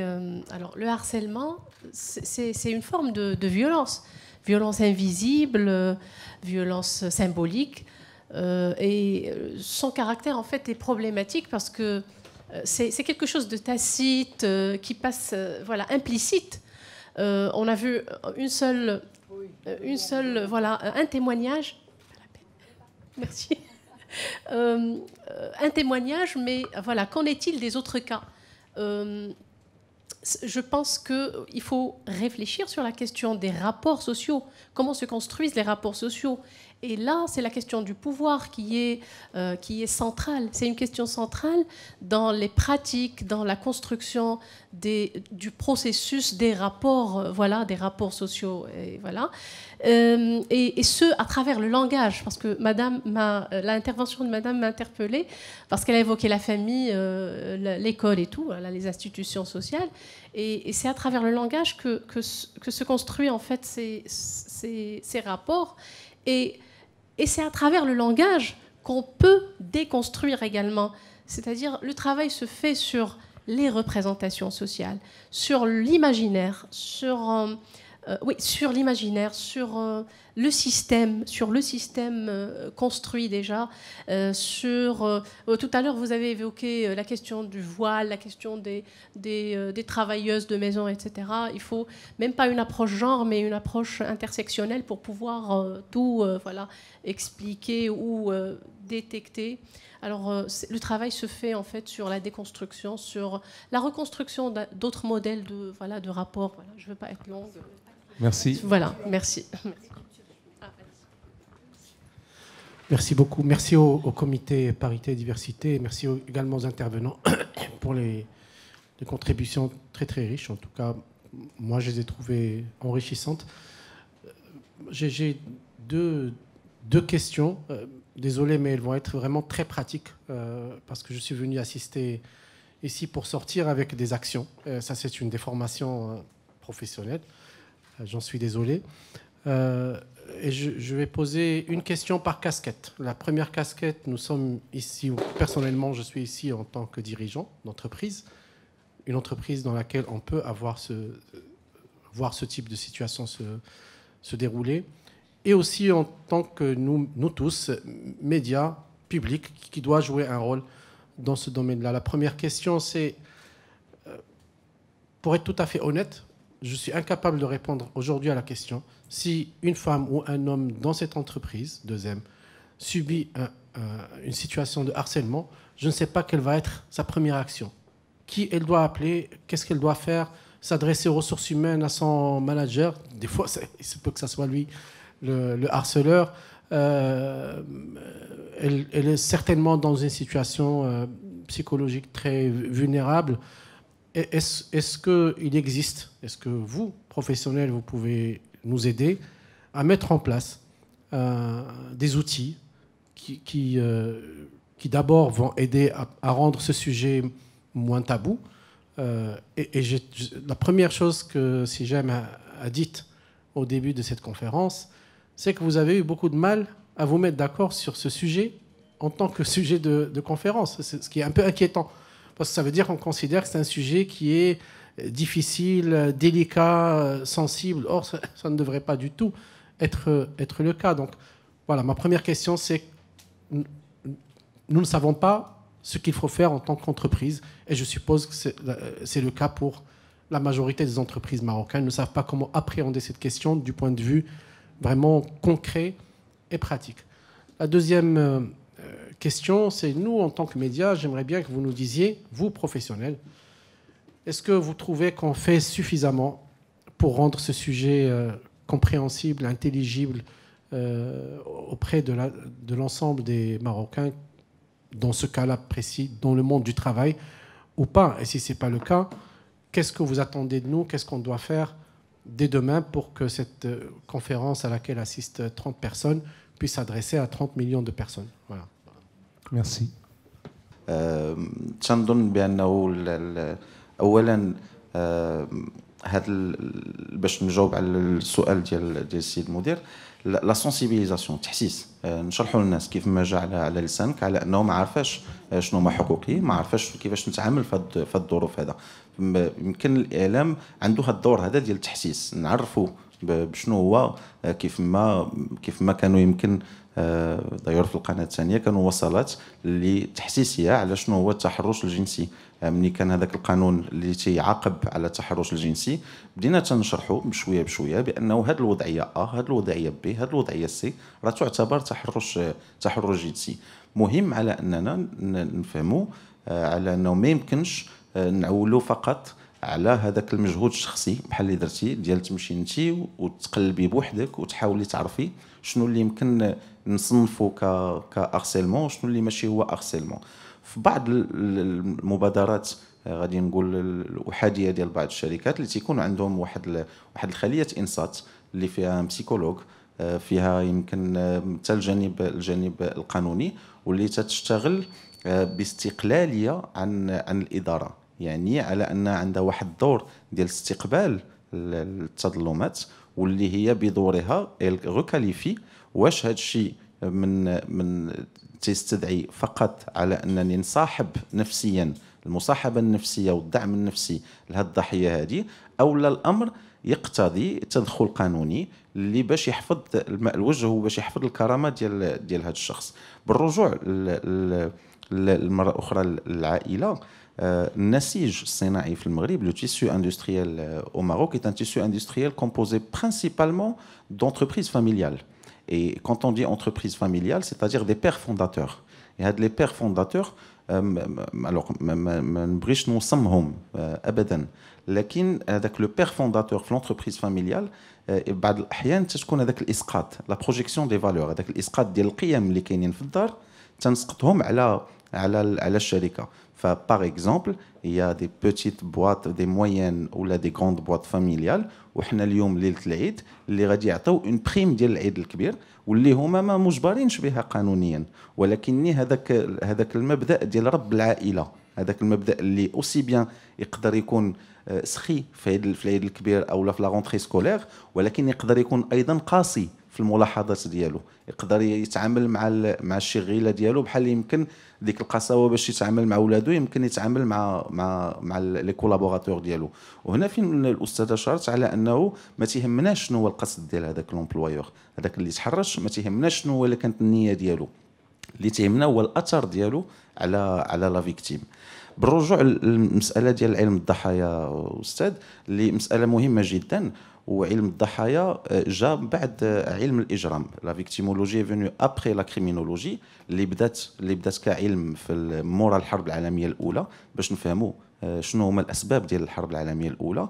وعلم الضحايا جات بعد المحرقه ديال اوشفيتس. لا شوا كانت واحد الوصمه عار في التاريخ ديال البشريه اللي من موراها كان لابد على انه يداروا دراسات باش هذا الشيء ما يتعاودش، واللي يمكن نوضحوا على انه ماشي الضحيه عندها واحد الرغبه، مثلا ضحيه ديال الاغتصاب تنلاحظوا مثلا في بعض الحالات على انه كنلقاو ان واحد السيده تعرضت للاغتصاب 3 4 5 ديال المرات في اماكن مختلفه، وبعض الاحيان كاين تشابهات ما بين هذوك الاماكن وفي الظروف ديال الاغتصاب، ولكن هذا لا يعني ابدا على انه الضحيه ترغب في الاغتصاب. الضحيه تعيش هشاشه معينه تقودها، هشاشه لا على المستوى النفسي، لا على مستوى الثقه في النفس، لا على المستوى ديال اليات الدعم ديال عند من غادي نمشي وهذا اللي غادي يحميني ولا اللي غادي ياخذ لي حقي. فلا شعوريا هذيك الهشاشه تقود الضحيه لبعض الاحيان الى مكان الجريمه، ليس للبحث على اعاده الجريمه ولكن للبحث عن مفاتيح فهم ماذا وقع تلك الليله، شنو اللي قادني وشنو هما عناصر العشاشه اللي خلات على انني نكون ضحيه في هذه المساله هذه. بعض الاحيان اكيد على انه غادي نقولوا لي كاركتير بسيكولوجيك ديال الانديفيدو، هذا واحد السيد ولف او واحد السيده ولف مثلا هذوك الانتقادات، وهي مساله راه تتبدا في الدار وتتبدا في المدرسه عاد توصلنا لفضاء الشغل، اللي مثلا عندنا واحد الاباء اللي اللي تيبغيو يحمسوا ويحفزوا الوليدات ديالهم بالتنكيل بهم رمزيا على انك انت ما كتعرفش، انت مكلخ، انت ما كتفهمش، انت كذا، وشوف ولد خالتك وشوف بنت خالتك. فهاد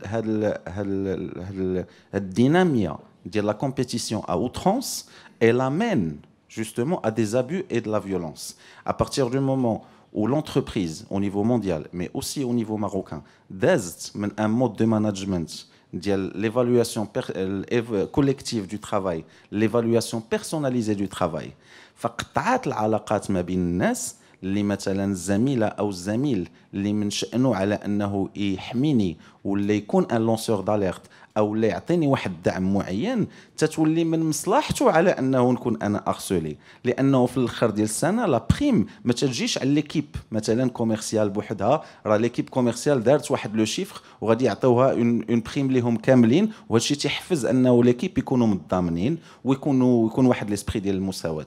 نو مني ولا لو ماناجمنت بيرسوناليزي دي زونتربريز وليت انا المصلحه ديالي اولا باش نوصل لو شيفر وناخذ لا بريم خاص الاخر ما ياخذهاش، وهنا قطعنا هذيك لا كويزيون.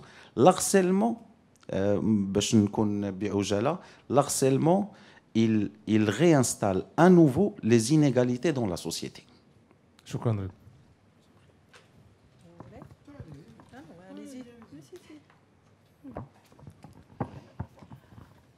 Alors, j'aime beaucoup ce que vous avez dit. Et je veux quand même insister sur le fait qu'on n'est pas dans un monde parfait. Il y a une victime, il y a une proie, il y a un harceleur. Et tout commence par la force intérieure. Quand on est fort, on peut résister. Mais bon, je vais vous parler très très cash. Vous savez l'exemple que vous avez donné par rapport à empêcher son collègue d'avoir la promotion, et quand j'ai parlé de la manipulation du système, j'ai assisté à des cas d'espèce où le dirigeant a été torpillé pour justement ne pas pouvoir avancer dans sa carrière.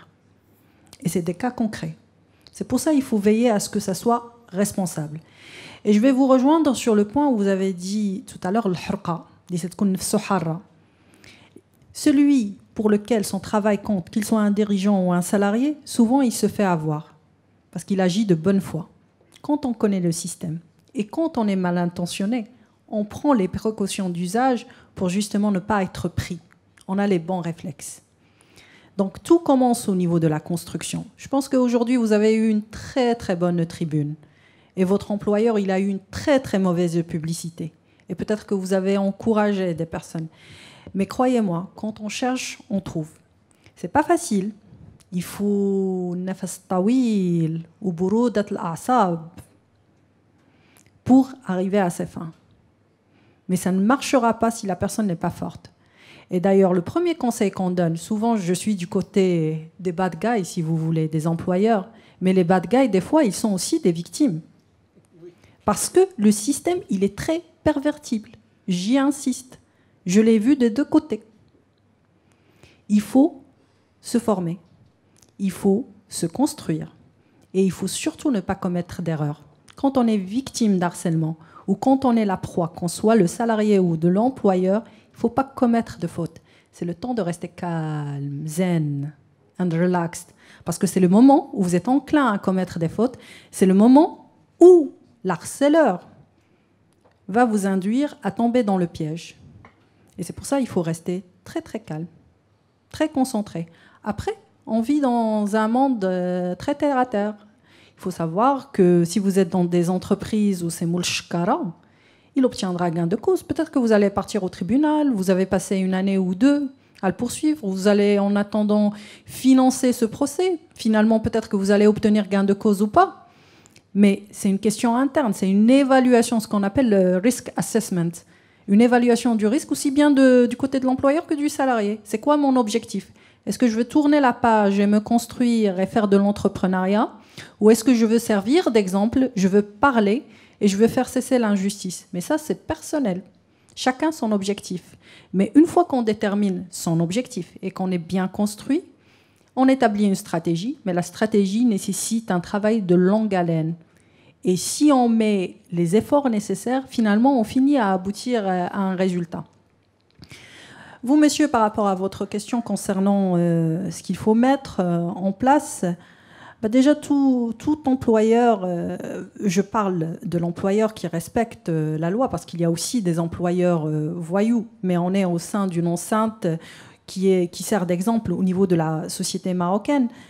La responsabilité de l'employeur peut être engagée si les mécanismes nécessaires ne sont pas mis en place pour garantir justement la sécurité au travail, aussi bien la sécurité physique ou mentale.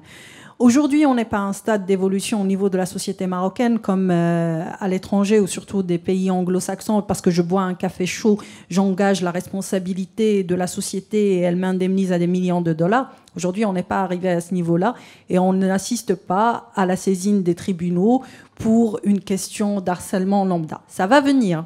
L'évolution est en marche. Mais comme on tient surtout à avoir un lieu de travail où il fait bon d'y être, il fait bon de se réveiller le matin, de prendre sa voiture et de venir travailler, il faut mettre en place les mécanismes. Les mécanismes commencent par une cellule ou un organe, appelez-le comme vous voulez, c'est en fonction de la taille d'entreprise, qui assure la possibilité pour les salariés de faire des speak-up, mais des speak-up dans des conditions d'anonymat. Des speak-up aussi par rapport à des personnes où la neutralité, l'indépendance, l'impartialité sont des conditions qui sont garanties. Et ça, c'est difficile à mettre en place. Les speak-up ou ces personnes-là qui garantissent l'anonymat, etc., je rigole parce que tout à l'heure, Serhani, il a parlé avant d'aller aux avocats. Vous savez, les avocats, avant de porter la casquette d'avocat, ils ont la casquette de médiateur et la casquette d'arbitre. Et je pense que la demoiselle, madame, quand elle parlait tout à l'heure, elle a dit les organes d'investigation externes, etc. C'est souvent des mécanismes externes qui sont mis en place parce que justement, on n'a pas en interne ces ressources. On fait appel à des investigateurs qui viennent, peut-être, j'ai eu des cas d'espèce, des investigateurs, des équipes d'avocats qui ont débarqué de l'étranger. Il fallait financer leur hôtel, leur déplacement, leur séjour par l'approche 360 pour écouter tout le monde, pour justement s'assurer que ce qui est dit est vrai ou faux, démêler le vrai du faux. Et ça, c'est la responsabilité de l'employeur, que quand je reçois une plainte, je sais que monsieur est pleurnicheur ou que madame n'a pas envie de travailler et que c'est pas fondé, parce que des fois c'est le cas, je la classe. Non, j'ai toujours l'obligation d'investiguer, d'écouter les deux parties, le contradictoire, d'écouter les témoins, mais je dois démontrer par la suite que j'ai fait le nécessaire. Comme ça, ma responsabilité n'est pas enclenchée. Après, les mécanismes, c'est des mécanismes... vous savez, je dis toujours au Maroc qu'on a l'avantage qu'on ne crée pas la roue. On n'a qu'à faire un benchmark de ce qui se passe au niveau de l'international, de le dupliquer au Maroc. Il y a des chartes, il y a des comités à mettre en place pour l'adapter, bien sûr, à la taille de la structure, à la nature de la structure, aux besoins ou à l'objectif qui est escompté. Mais en tout cas, l'avoir pour que par la suite, je peux dire, voilà, moi j'ai fait ce que j'avais à faire, j'ai joué le jeu, je l'ai joué parce que j'en suis convaincue, mais j'ai fait ce qu'il y a à faire.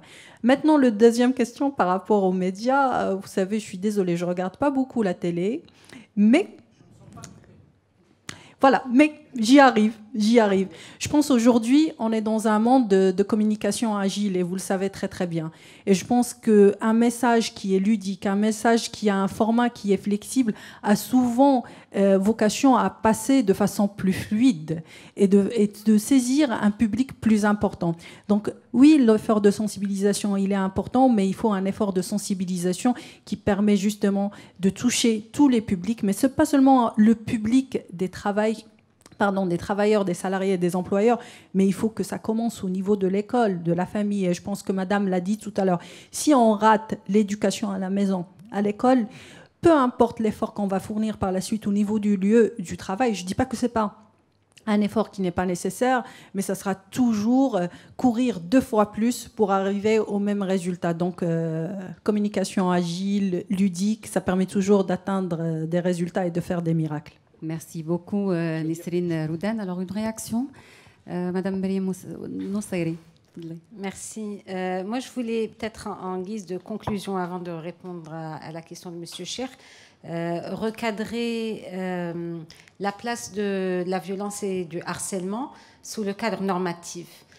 Peu importe les caractéristiques psychologiques, ce qu'il faut savoir, c'est que la violence et le harcèlement, sous toutes ses formes, n'est ni inévitable, ni complémentaire, il est juste inadmissible. Il est inacceptable et inadmissible. Et ça, il faut le comprendre et il faut le dire. D'autant plus que le harcèlement et la violence à l'égard des femmes, mais également à l'égard des hommes, et dans un contexte, dans notre cas, on discute du monde du travail, est une violation grave des droits de l'homme. Parce qu'elle entrave à l'égalité des chances et elle entrave à l'accès à un emploi digne et décent. Et ça, c'est une violation très grave. Donc je pense que d'abord, en plus de cette compréhension et définition normalisée, standardisée sur la violence et le harcèlement dans le monde du travail, il faut aussi asseoir l'approche droit humain et l'approche normative, qui est très liée également aux rapports sociaux. Et je pense que le changement et l'approche transformative pour lutter et éliminer, parce qu'il s'agit de ça aujourd'hui, non pas de l'accepter, mais de prévenir, de lutter et éliminer le harcèlement et la violence dans le monde du travail, c'est par un changement de normes sociales et de culture générale. Et pour là, à l'ONU Femmes, nous, on prône beaucoup l'inclusion et la participation de l'homme. Ce n'est pas une bataille qui est promue par les femmes, mais c'est également l'inclusion de l'homme et la femme dans cette lutte. Maintenant, par rapport à qu'est-ce qu'on peut faire et quelles sont les mesures, il y a beaucoup de best practices qui ont fait leurs preuves à l'échelle internationale et même à l'échelle nationale. On a parlé des cellules d'écoute, on a parlé d'enquêtes confidentielles. J'aimerais juste mettre ça a été soulevé par Maître tout à l'heure, le pouvoir de la donnée. On n'a pas suffisamment de données. On ne sait pas qui subit l'harcèlement ni comment cette personne le perçoit, mais peut-être que l'établissement d'une enquête anonyme une fois par an, une fois tous les 2 ans, permettra de refaire sortir des données dont on n'est pas au courant. Et ces données peuvent inclure un harcèlement ou une violence perçue par une femme, mais également par un homme. Et la donnée, on le sait, data is power, la donnée permet d'influer l'orientation et la gouvernance et la prise de décision. Il y a aussi, et là je promeus des principes qu'on appelle les WEPS, les Women Empowerment Principles, qui sont en fait 7 principes d'autonomisation de la femme et qui sont un engagement volontaire. Il y a environ 2500 signataires de par le monde, de très grosses boîtes, des banques, des entreprises publiques et privées. Et c'est des principes qui promeuvent l'égalité homme-femme dans l'environnement du travail, mais également communautaire, de l'organisation ou de l'entreprise.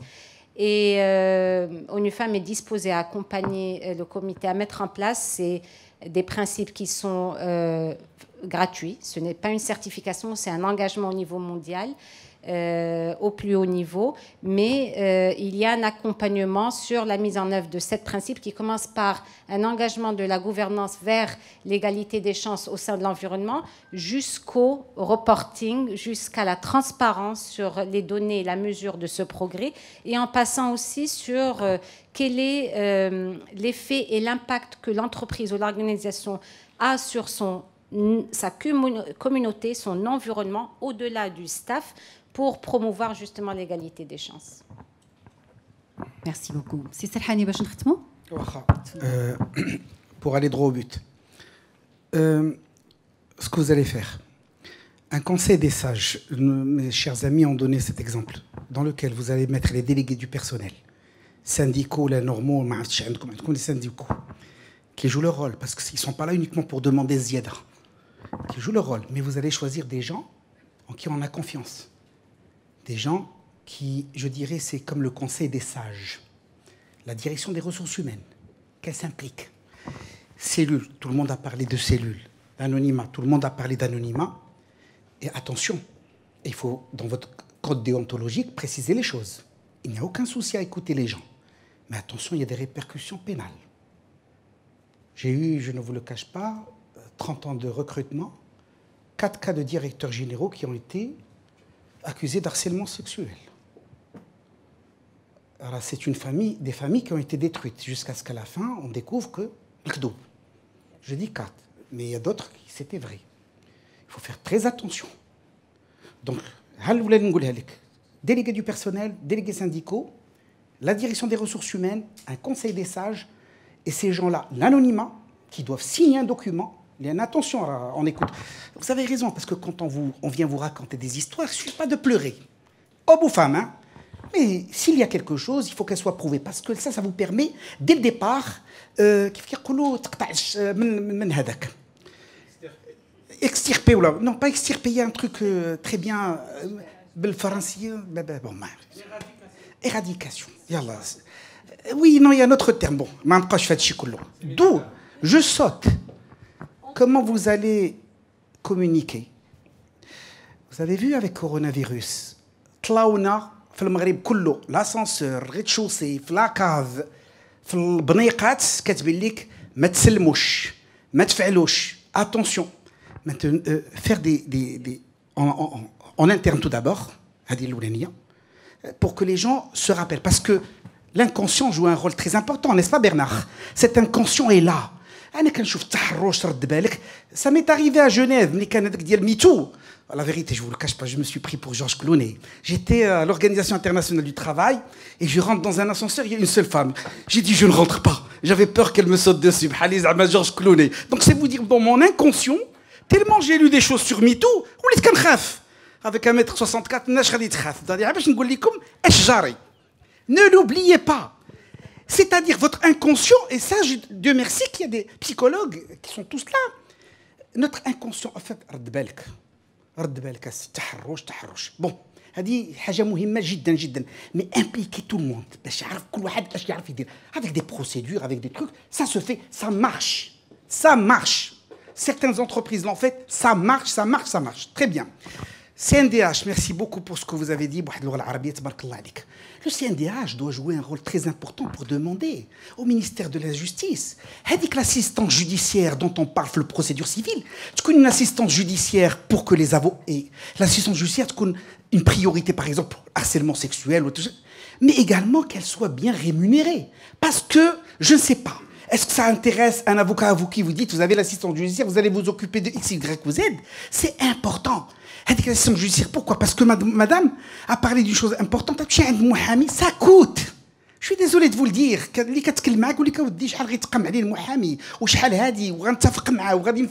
Ça, nous vivons ça au quotidien.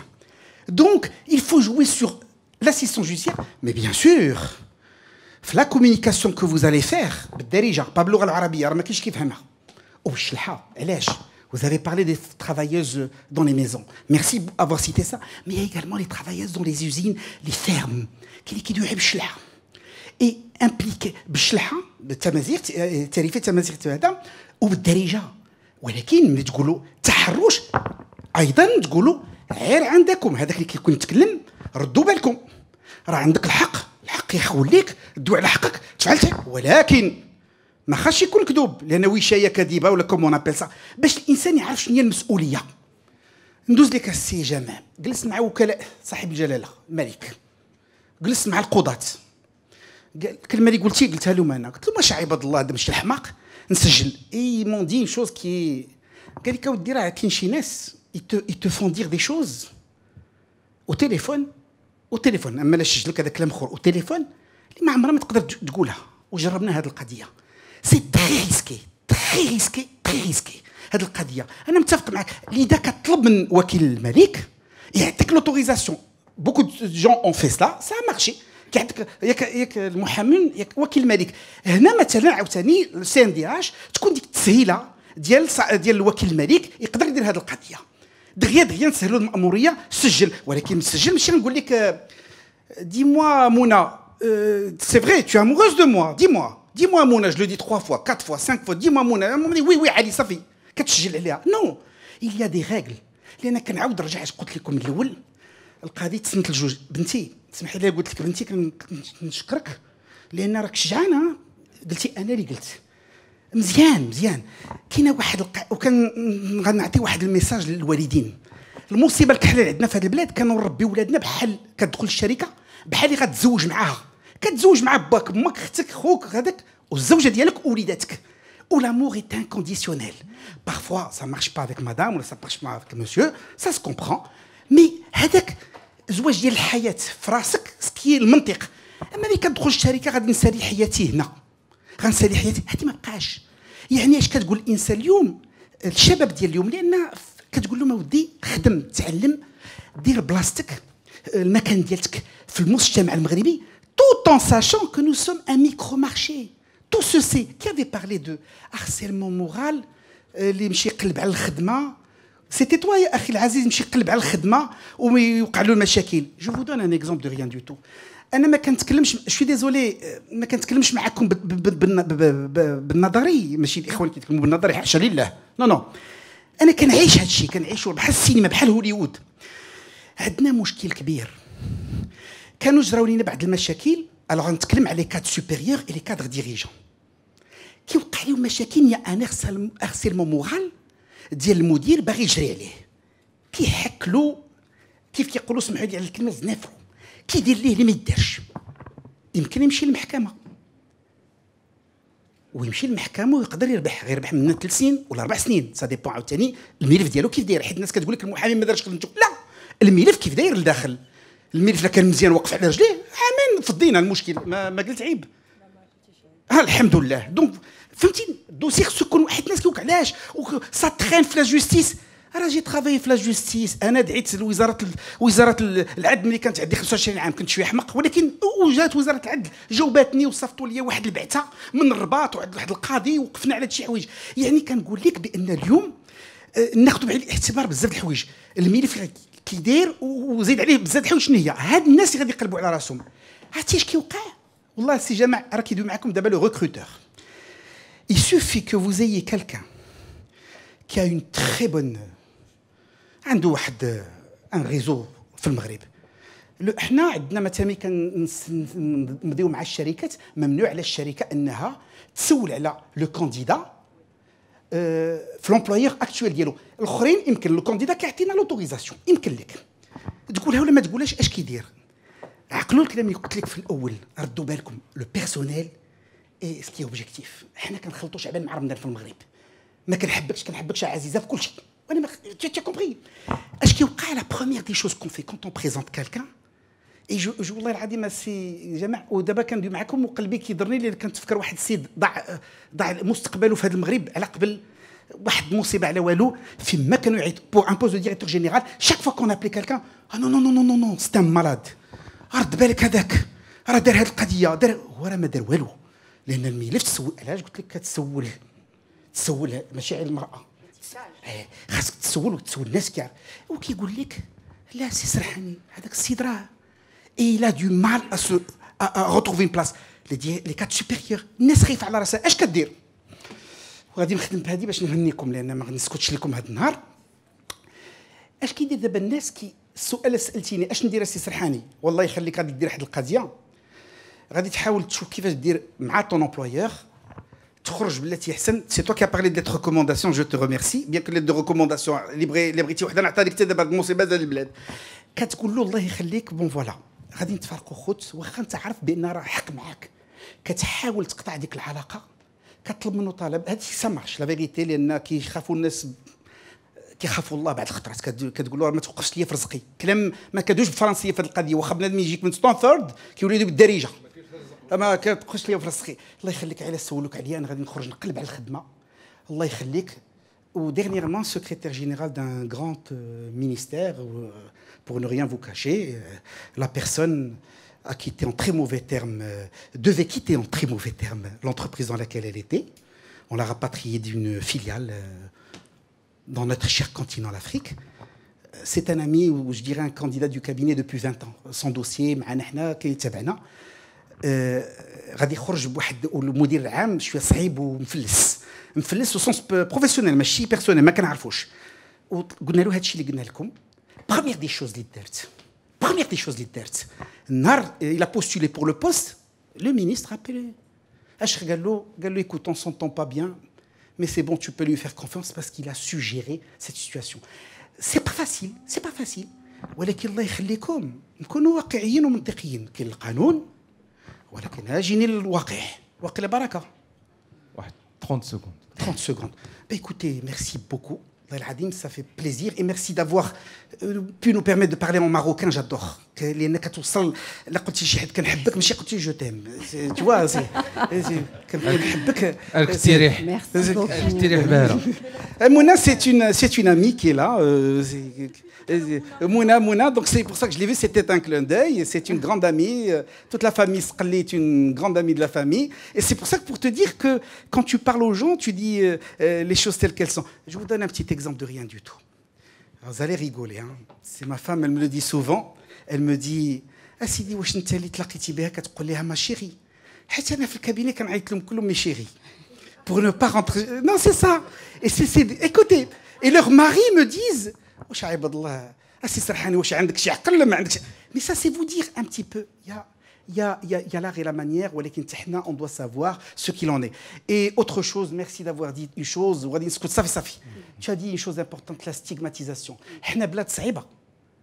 سرقوا لشي حدا خديجه راك كنتي كتشوفي بسيكوثيرابيوت غيقول لك حمقى ومشات عليك راه مسطيه وانا ريكروتور خديجه بوجنوي الله يا ودي لي توب دي توب ولا لا سي سرحاني راه قالوا لي كتمشي تشوف بسيكاتر مسطيه طير لها الفريخ راه واحد قال لي راه صيت لي الريح في الدماغ جو ماريت لا بون. Merci beaucoup. Merci Serhani d'avoir apporté de la bonne humeur à un sujet aussi sérieux que complexe. Merci à Madame Khadija Boujnoui d'avoir initié ce débat. Il fallait qu'on en parle. Merci Monsieur Salim Chir d'avoir assisté à cette conférence et à toute l'assistance.